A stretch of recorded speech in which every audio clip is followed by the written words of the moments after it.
أعوذ بالله من الشيطان الرجيم بسم الله الرحمن الرحيم.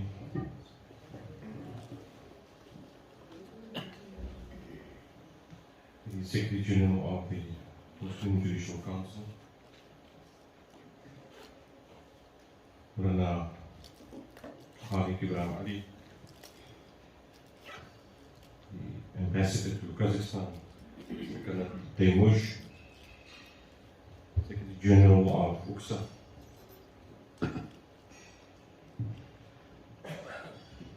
Rana Yusuf Patel,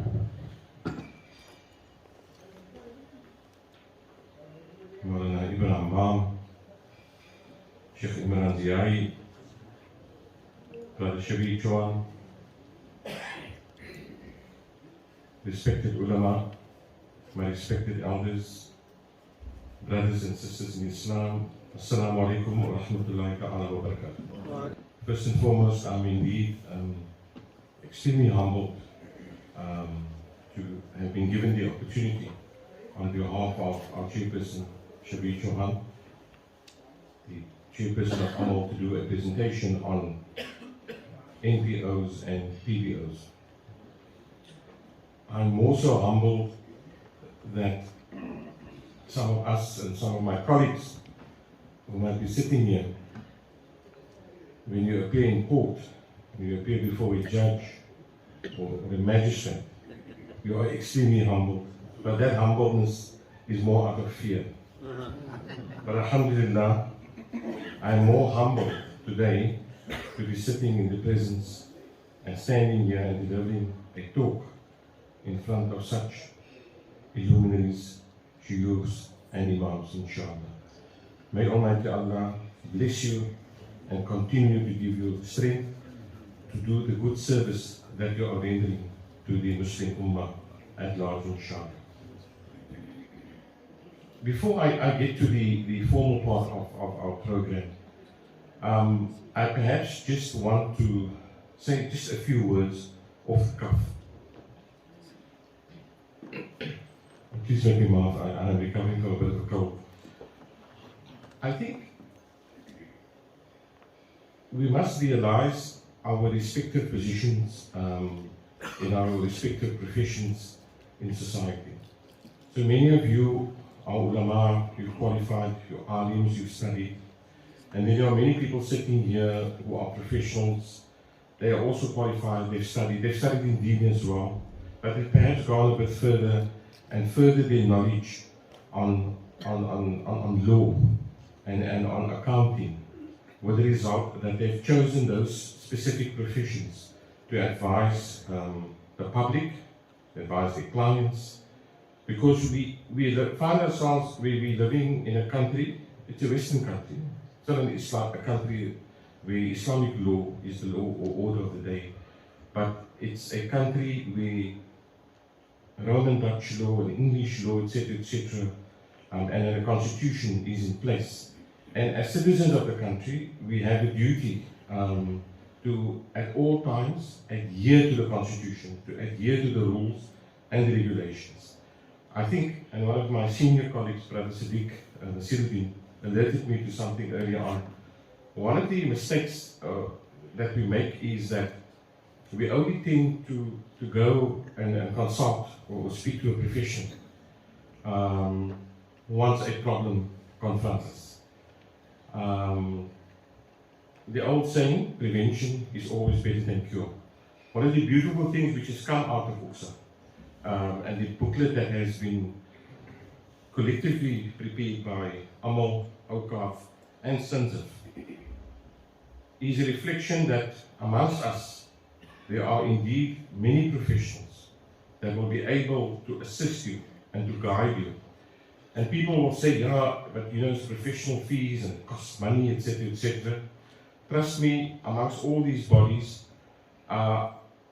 many of its members would be willing to educate and to assist you as far as is possible to try and ensure that your organizations, your mosques, your masjid, your madrasas are as far as possible. You must have a professional on board. I think that if there's one thing you're going to learn today, is to ensure that your organization or your institution has a professional on board. It is essential. And perhaps the issue of professional fees and that, yes, it is a reality, but I think there are many professional brothers and sisters that would be prepared to assist you and to guide you to maybe follow certain guidelines and to refer you to an accountant or an attorney, etc., that specializes in this kind of work, thereby assisting your organization, your mosque, your masjid, your madrasas, to be compliant with the law, but also to reap the benefits of the law. We are always confronted, and I think our ulama bodies regularly, of people who collect and solicit funds from the public, where they dupe the public. They use titles and acronyms such as NPOs and NGOs and PBOs, and our Muslim brothers and sisters innocently donate, thinking that they are going to get a tax directive, an exemption for the donation, or to be told that it is fraudulent, or the masjid or the organization did not follow the proper procedures. So it all boils down to education. None of us are too old to learn. As young as I am, I'm still learning, and inshallah, I will still learn, as life goes on. Similarly, too, from your perspective, I think it's an educational process. Learn, learn, and learn all the time, because there's many things that confront us every day. This marriage law, the LGBTQ. Just my colleague alerted me to something, and I perhaps want to share it with you as imams who are registered with the Department of Home Affairs based on the latest legislation. If you're a marriage officer, if a same-sex couple approaches you and asks you to marry them and you refuse, you can technically open yourself to prosecution. You could lose your license to be an officiating imam.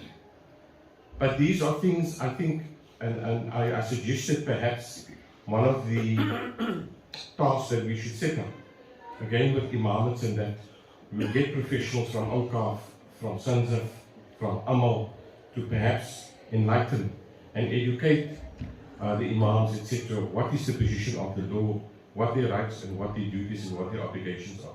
So that is just one example. So the ultimate message is, I think we owe ourselves and we owe our communities and we owe society at large a duty to ensure that the organizations, and it's an amanat, you're in a position of trust, that we are always compliant insofar as the law requires us to be. So having said that, today you've been given a guideline which was jointly prepared by AMAL, Awqaf, Sanzaf, and UXA, is to keep this with you, and at the end of the program, and when you go home, etc., during the course of the week, to use this toolkit to see what is going to be of benefit to your organization. And having said that, once again, I stress the point, if you are uncertain, the best thing to do is to consult. AMAL has got a help desk. I think Awqaf also has attorneys and accountants, so does AMAL, is to continue the process of engagement for further enlightenment, so that you can perhaps be referred to somebody in Cape Town or somebody in KZN, for example, that will be able to maybe just guide you and steer you in the right direction. Earlier on, one of the imams told me that they've been waiting almost 12 months for the Section 18 to come in, and I'll touch upon that later. But there could be a reason why. Maybe the person hasn't followed up, etc., etc. But I think that's going to be the gist of today's meeting. So, before I get to the slideshow, I think I want to first maybe just spend a minute or two on definitions. And we hear about NPOs, we hear about NGOs, we hear about NPC, and then we hear about PBOs. And trust me, I'm also as confused as you are. But be that as it may, I will do the best of my ability to just give you a very brief breakdown as to what is an NPO, what is an NGO, what is a PBO, and what's an NPC. And trust me, in public there's a lot of confusion that surrounds this between public benefit organizations, NPOs, NPCs, but all of them have got similar characteristics, and these are all charity vehicles, okay? And although they are to a certain extent, they are always interlinked to each other. Each is different from the others as they serve different purposes and are registered with different government bodies or departments. So I'll start with an NPO. An NPO is defined by, it's called a non-profit organization, and it's a Non-Profit Organizations Act. It could be a trust, it can be a company, or it could be an association of persons. It is established for public purposes, and the income and property of which are not distributable to its members or office bearers, except as reasonable compensation for services rendered. The purpose of registering an organization as an NPO is to receive grants or donor funding from government. An NPO is registered with the Department of Social Development. It has to be. So it could be that you're operating an institution or a mosque, etc., and you wish to apply to government and there might be some funding. If you're not registered as an NPO, you are not going to qualify for the funding. It's as simple as that. And then people would say the law is unfair, etc., but it is there. Consult with the professionals who will advise you and utilize it for maximum benefit. In addition to the prescribed Department of Social Development application, 2 copies of the organization's founding document, a constitution or a volunteer association, a memorandum of incorporation with a company's registration letter for an NPC, and a deed of trust with the trustee's authorization letter for a trust. So it could be one of those, must be submitted to the Directorate for Non-Profit Organizations. Despite the many benefits of online submission, it has been found that submitting documents by hand is more reliable. Registration usually takes place 6 weeks from the date the documents are submitted. So that's an NPO. What is an NPC? An NPC is defined by the Companies Act. So the O is for organization. The minute you see C, you're referring to companies. So an NPC is defined by the Companies Act as a company incorporated for a public benefit or other object as required in section by item 1 of Schedule 1, the income and property of which are not distributable to its corporators, members, directors, officials or persons related to any of them, except to the extent as permitted by the schedule. So if you're a director, if your organization is a company, doesn't mean your directors are not. If they are employed by the company, there's remuneration, and it is permissible. Not to say you can't. You are allowed to. The schedule, the act says exactly what they're entitled to. So an organization must apply to the registrar as a non-profit company with the Companies and Intellectual Commission, they call it SIPSI. The organization will acquire the characteristics and benefits of a private or a public company. An NPC may be registered with or without members. So registration follows the same process as for a private or public company and commences by depositing a registration fee into SIPSI's bank account. A company name reservation is usually confirmed within 5 working days after it's been submitted. The reservation is not essential as a company name may be added at a later stage through an amendment once the NPC is registered. The documentation may be submitted online at SIPSI's webpage or sent to SIPSI via email. The registration process takes approximately also 6 weeks once these documents have been submitted and confirmed by SIPSI. So that's NPO, NPC. Okay. And now we come to what we call PBO. So the PBO is a public benefit organization. Bear in mind that you can be an NPO, you can also be an NPC, but you can also be a PBO. And I'll explain that. A PBO is defined in the Income Tax Act as follows: any organization which is a non-profit company, as defined in Section 1 of the Companies Act, or a trust or an association of persons that has been incorporated or formed or established in the Republic of South Africa, or any branch within the Republic of any company, association, or trust incorporated, formed or established in any other country other than the Republic that is exempt from income tax in that other country, of which the sole or principal object is carrying on one or more public benefit activities where all such activities are carried on in a non-profit manner and with an altruistic and or philanthropic intent, and no such activity is intended to directly or indirectly promote the economic self-interest of any fiduciary or employee of the organization, otherwise than by way of a reasonable remuneration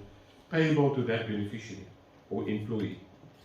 So where each such activity carried on by that organization is for the benefit of or widely accessible to the general public at large, including any sector other than small and exclusive groups. So when we refer to a PBO, it is unlike the previous examples, a status granted to an organization rather than the establishment and registration of a charity vehicle. Very important, the purpose of a PBO status is to allow an organization exemption from taxation. Okay? In order to qualify for PBO status, an organization must, amongst others, conduct one or more of the numerous public benefit activities in terms of the Income Tax Act. An application for PBO status is made at the South African Revenue Services. Submission of the application must be done by hand at SARS, a SARS branch, and the registration process also takes approximately a minimum period of 8 weeks from the date of submission. Whether it is approved within that period of time depends on the structure of your PBO documents, etc., etc. It is important to note that although the charity vehicles have different characteristics and different purposes, the operation of the one does not preclude the operation of the other. In other words, and let me make this clear, an organization may register as a PBO, NPO, and NPC as long as all the criteria and requirements are satisfied in terms of the relevant legislation. So perhaps to put it in context, the PBO, as I pointed out, is allowed to get a tax exemption. Now, we have many business people in our communities who are all tax compliant, professionals who are all tax compliant, and we tend to approach them for donations. I've noticed the last couple of years, many businesses are very eager to give donations, especially to the Muslim institutions that have PBO status, simply because you are able to issue what we call a Section 18 tax exemption certificate. And to explain, and I've had personal experience of this, and the sad part is I've seen how the non-Muslims, the Yahud and the Christians, actually, they take advantage of this. Because it is there, the law allows it. Whether you're Muslim, Jewish, Christian, Hindu, does not matter. The law allows you. So you come to me, and you, especially, and we all know in Ramadan, that's the month that the bills go up. Alhamdulillah, I say that in a good sense.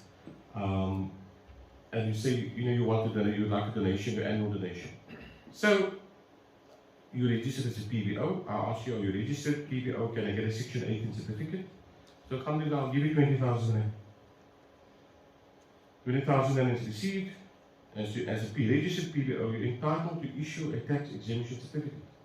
I can take that certificate, give it to my accountant who files it, and once a year, when my annual financial statement, the balance sheets are being drawn, those deductions are fully tax deductible. But the certificate must be produced if they call for an audit, or your auditor will actually ask for it. And trust me, there are many Muslim businesses, and there's non-Muslim businesses that are happy to give donations to companies who have PBO status. And if you look at our society today, perhaps one of the most, and there are many others, but I wish to maybe mention their name, is the Gift of the Givers, and also African Muslim Agency. Both are registered as PBOs. Whenever you give money to them, they'll give you a Section 18 certificate, which is fully tax deductible. And I think if you look at the donations which are being made to many of them these days, if you watch it on social media, you would have noticed that non-Muslim bodies and companies, non-Muslim owned, are donating in their millions to them. Because it's the element of trust. It shows that their books are in order. Whatever I am giving to you, I'll get the benefit from my income tax, from my taxes. It's fully deductible. So instead of giving it to SARS, Let me give it to African Muslim Agency. Let me give it to the gift of the givers. Because the books are in order. They're properly registered. They've got the Section 18. And you'll be surprised how far that goes. There's many businesses I know from clients of mine that regularly ask for donations for bursaries, etc., etc. And the minute you tell them you can give a Section 18 certificate, alhamdulillah, the checkbook is open. You'll be surprised. Because they are telling themselves, and especially Muslims that are committed to uplifting society, why must I give this money to SARS? Give it to our brethren. Uplift society. But you're only going to get that if your ducks are in a row and your books are in order. And having said that, coming back to my earlier point, the starting point, it's all well and fine taking the tool, looking at, following the slideshow, consult with a professional. They qualified, you're an imam, you're qualified in that field. You can give guidance to people who are not imams. The same thing applies to the professionals. They've qualified, they've studied, they've learned, they've sacrificed.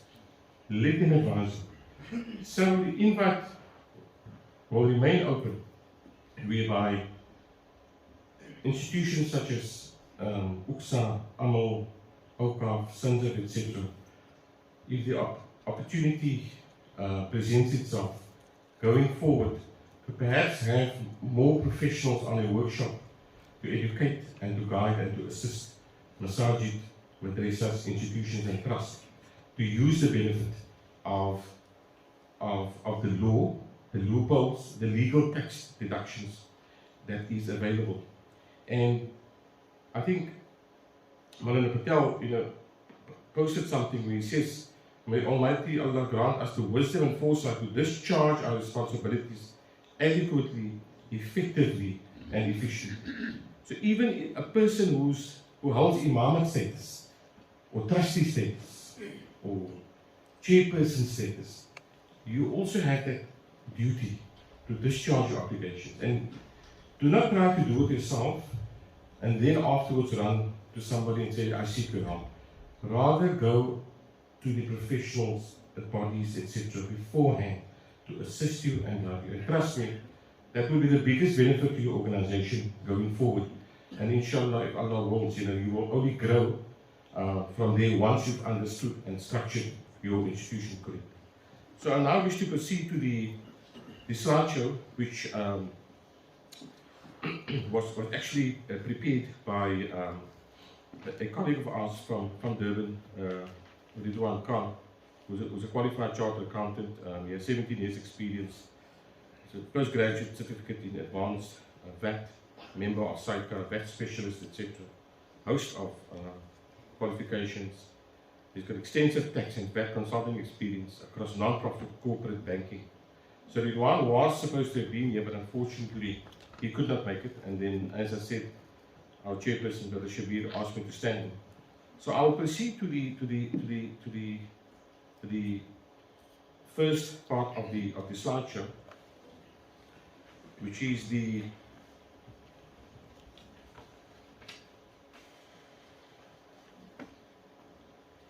issue which relates to the topics that we're going to cover. So the objective of today's session is, instead of going through the toolkit in detail, because the toolkit is quite voluminous, is to provide you with some background to the NPO sector, the policy and fiscal consideration by government, and also we'll look at the legislative and regulatory environment NPOs operate within, and some of the challenges that they experience. I think this will set the tone to understanding the need for the NPO toolkit, which you have, and the importance for this to be rolled out to NPOs that any of you may serve on. I will, however, during the part of the presentation, focus at a level on the toolkit itself, that is on its objectives and purposes. The toolkit, which has been developed by, as I said, AMAL, OCAF, SINZIP, and UXA, has been used regularly by the developers to gain an entry-level insight into the compliance of NPOs. So what we have in front of you is not just a theoretical document, but has been tested and refined through practical application. Also mentioned towards the end, there will be a bit of time for a question and answer session. And if you have any questions, please feel free to write them down.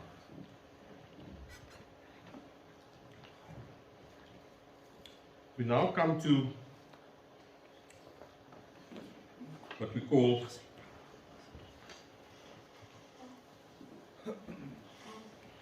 introduction, the need for tax-exempt entities, government, common interest institutions, recreational clubs, and I've got the public benefit organizations.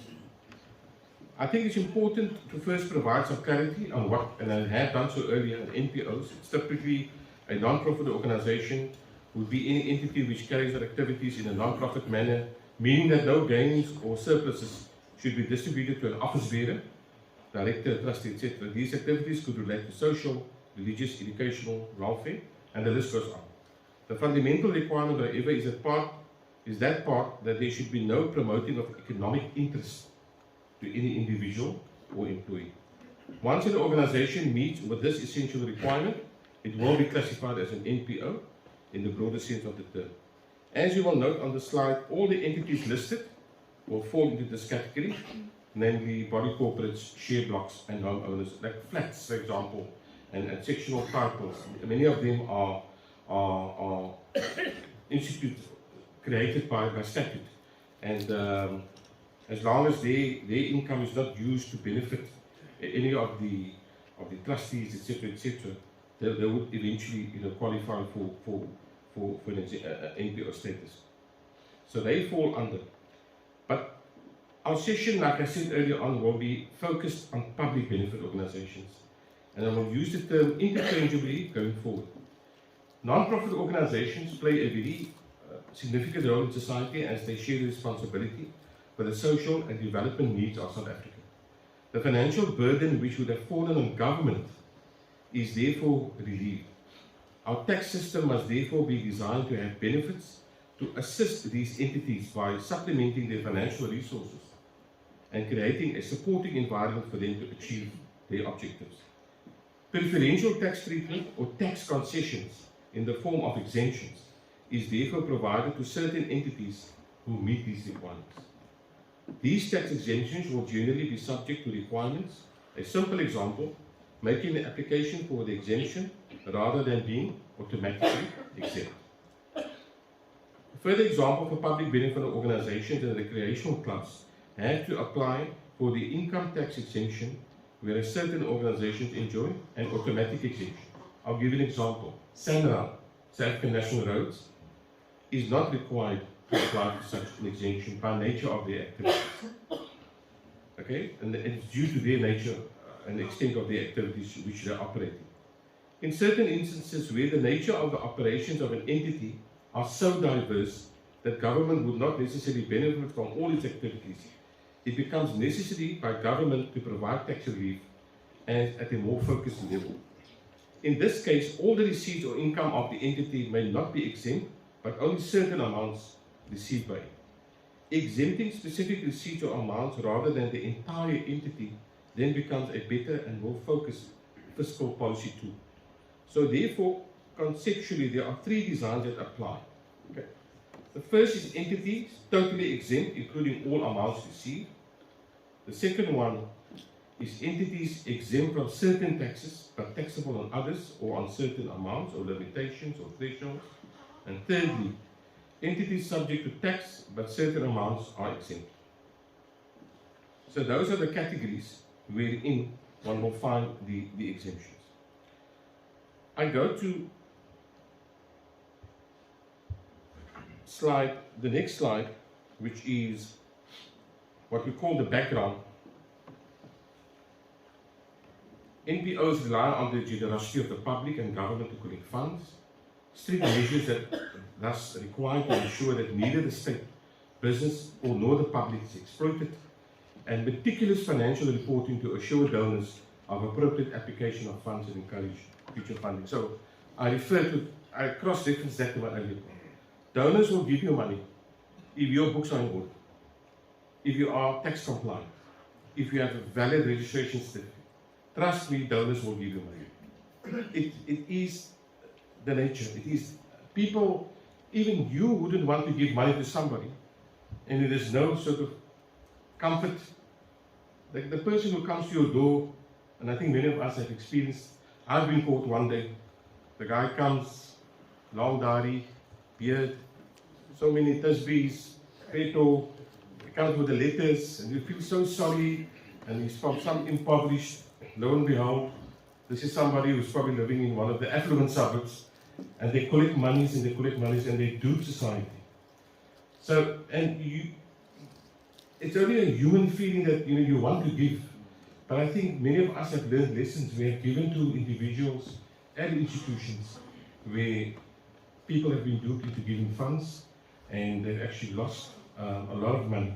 So because of that, I think society at large, and my message to you as ulama, is to always try and be, and people who collect on your behalf, make sure that your organization, your institution, your masjid, your trust, your madrasa is compliant.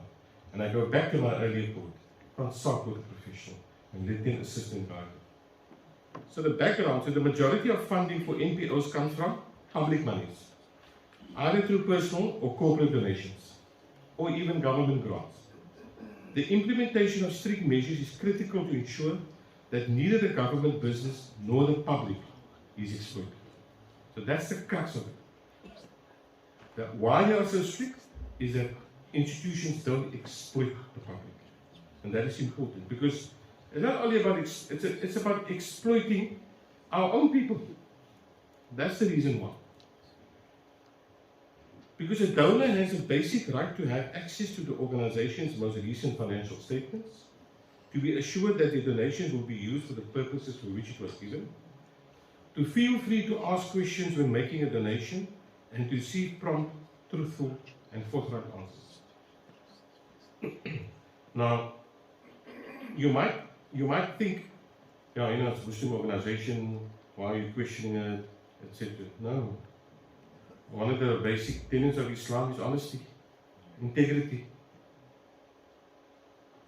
transparency.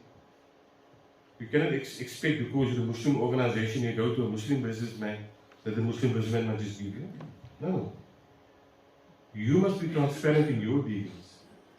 And trust me, the way the world is moving, the more transparent you are, inshallah, Allah wills, the more you will receive.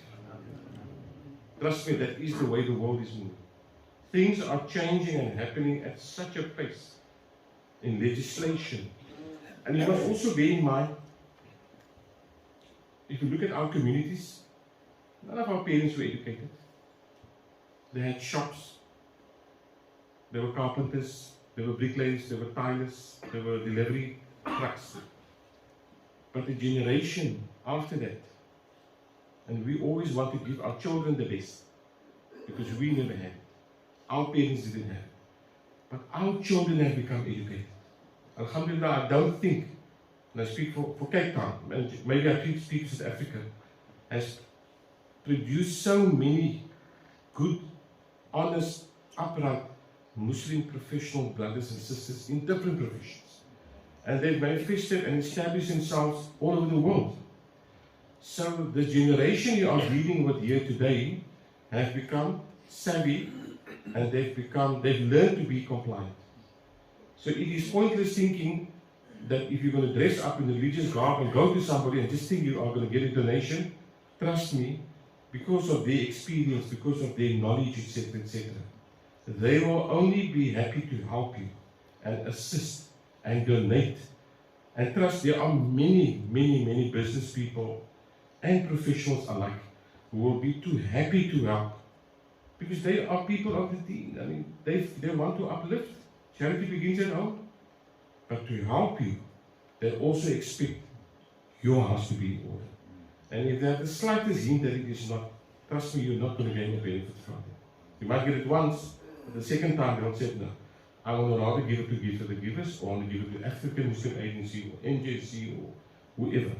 Because their books are in order, their accountants report, etc., etc., etc. And that is so crucial. And it takes me back to an experience at one of the masjids where there were so many collections taking place. And the Jamaat was starting to question, where is the funds going that is being donated? And lo and behold, it's either the Imam or the person who contributed to the mosque who's controlling everything, etc. And subsequent to that, there's been a demand that there must be transparency, that the mosque must announce how much they've collected, they must publish, and they must keep proper books. So, if you think of PBO exemption and PBO status, get the house in order first. You can't even dream of a PBO status if your house is not in order. And to get your house in order, consult with the professionals who will be there to assist you going forward. So, because there is such a strict imposition on SARS and government, etc., and donors, that in order to give donations, your books, you must be in a position where you can appease any potential donor that your house is in order. So we now come to concessions.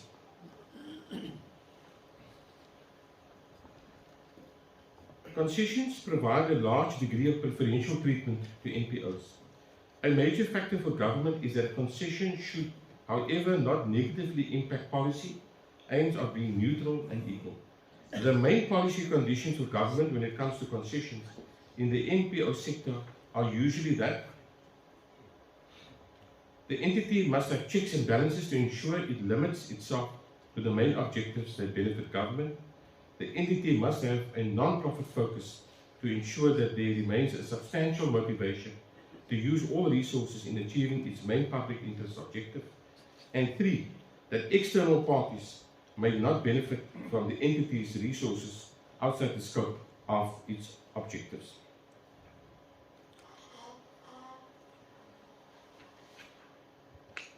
Concessions. So what are the concessions that the government allows? The very purpose of taxation and the Tax Act is to raise revenue for government. The provision of concessions or preferential tax treatment have a cost, that is, they reduce government revenue and therefore they shift the tax burden to other taxpayers. Tax concessions can only be justified if they result in a larger increase in social welfare compared to which government could have otherwise achieved through direct spending.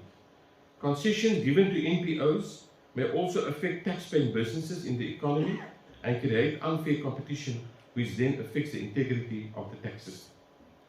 The risk of non-compliance is increased. This is quite evident in the South African landscape, where due to the exemptions provided and also the absence of a specific audit department dedicated to NPOs, there is a general culture of non-compliance. The figure was 50%, almost 250 organizations are not compliant. So where tax concessions are provided to NPOs, tax-paying sector of an economy must be satisfied that the favorable tax treatment allowed to NPOs is justified in view of its activities and purposes. Tax benefits are allowed only in well-defined and intended circumstances. It does not create unfair competition to the tax-paying sector. All NPOs are subject to the same control. If an NPO does not adhere to the strict requirements for a concession, the government must have the power to enforce compliance by way of assessment for tax, interest penalty, and understatement penalty, and even potentially a criminal prosecution. But because you are registered, in terms of the Transfer Duty Act, you qualify for an automatic exemption. Because your main business will probably be ecclesiastical, and because the Act allows it. And I can tell you, and I've experienced many pieces of land being bought for masjids and madrasas and trusts, where they were not registered. And they had to perhaps pay 500 or 600,000 rand towards transfer duty, whereas they could have gotten the exemption. So, donations tax, dividends tax, so these are all the exemptions that are allowed.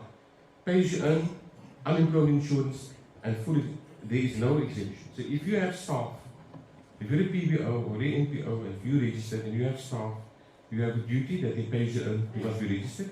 You must be registered for unemployment insurance, because you've got to operate like a properly organized body. You've got to pay your pay as you earn. You must pay the UIF. So those exemptions are not granted. But as long as you are, and again it comes back to my earlier point, and I cannot overemphasize this, make sure that you are compliant. And if you do not know how to be compliant, consult with a professional who will hopefully assist you to become compliant. And trust me, experience has taught me and many others that the more compliant you are, the more successful your business will be, your organization will be going forward. There's certain security tax transfers, excise, but I think that's a bit more technical. Okay? So, whilst it may sound as a very highly technical and regulated environment, but I think there are basics that one needs to adhere to and one needs to follow. And I think the basics of it is try to ensure that your organization is registered. Not only with the Master's Office, because there's been many instances where a family will get together and then they will acquire a piece of land, and then the father and the 3 sons will form a constitution, they'll prepare a constitution, they'll have it signed, and they will run that association as they deem fit.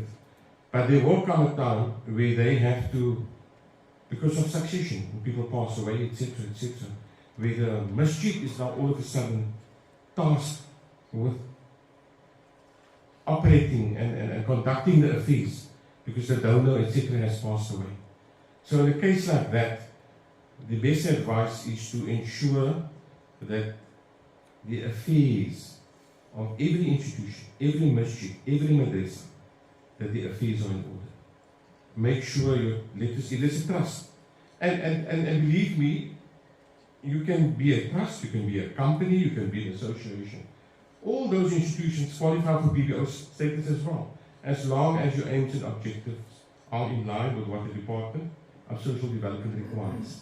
So you don't have to go register as a company, or you don't have to create your association and register. You can still stick with it, as long as it is compliant.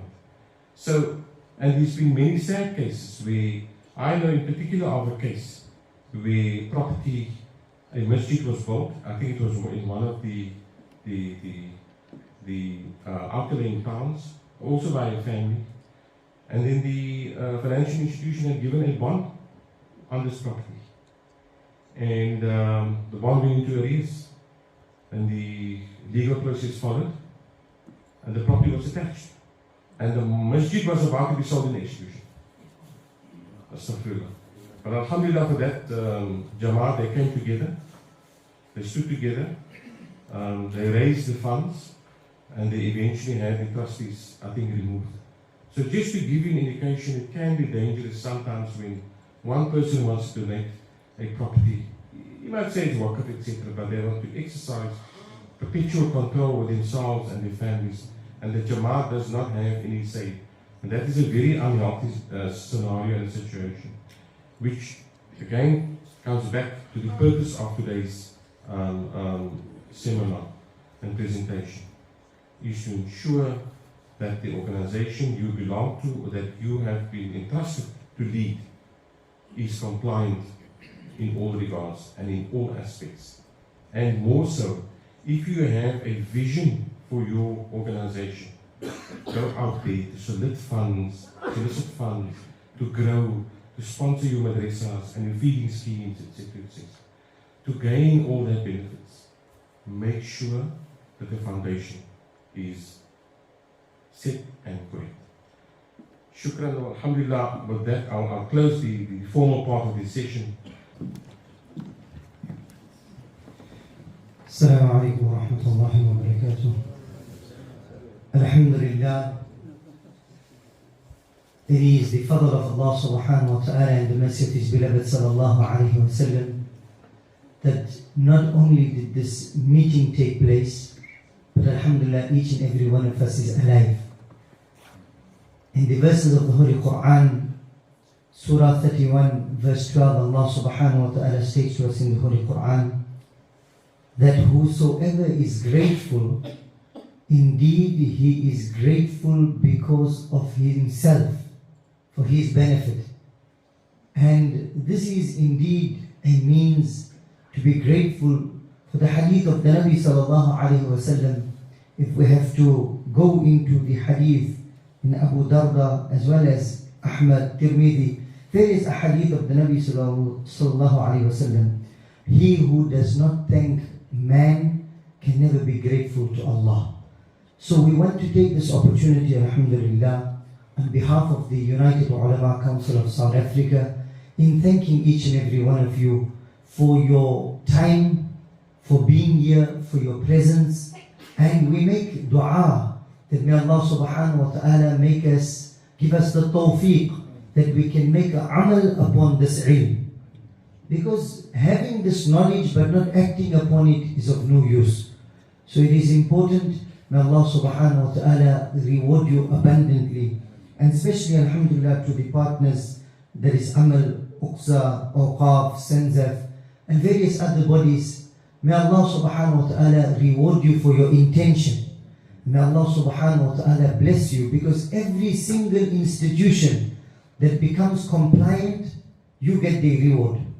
And every single donation that happens in every organization, you get the thawab, because you are the one that began this process. May Allah subhanahu wa ta'ala reward you abundantly. We thank each and every one of you. May Allah keep us as servants. May Allah keep us to serve the deen. Protect us from pride and arrogance. And as Maulana Bam had mentioned, that let us not be from amongst those that do actions that will gain the wrath and the anger of Allah. Let us do actions that will always keep us in the mercy of Allah. And we make dua. اللهم ربنا آتنا في الدنيا حسنة وفي الآخرة حسنة وقنا عذاب النار. Oh Allah, bless us and keep us on Sirat al-Mustaqim. Ya Rahman, if you have to judge us, then do not judge us with your justice, for we will fail. Judge us with your mercy. We are the ummati of Rasulullah sallallahu alayhi wa sallam. Inna Allah wa malaikatahu yusalluna ala al-nabi. Ya ayyuha alladhina yusallu alayhi wa sallimu taslima. اللهم صل على سيدنا محمد وعلى آل محمد وبارك وسلم. سبحان ربك رب العزة عما يصفون وسلام على المرسلين والحمد لله رب العالمين.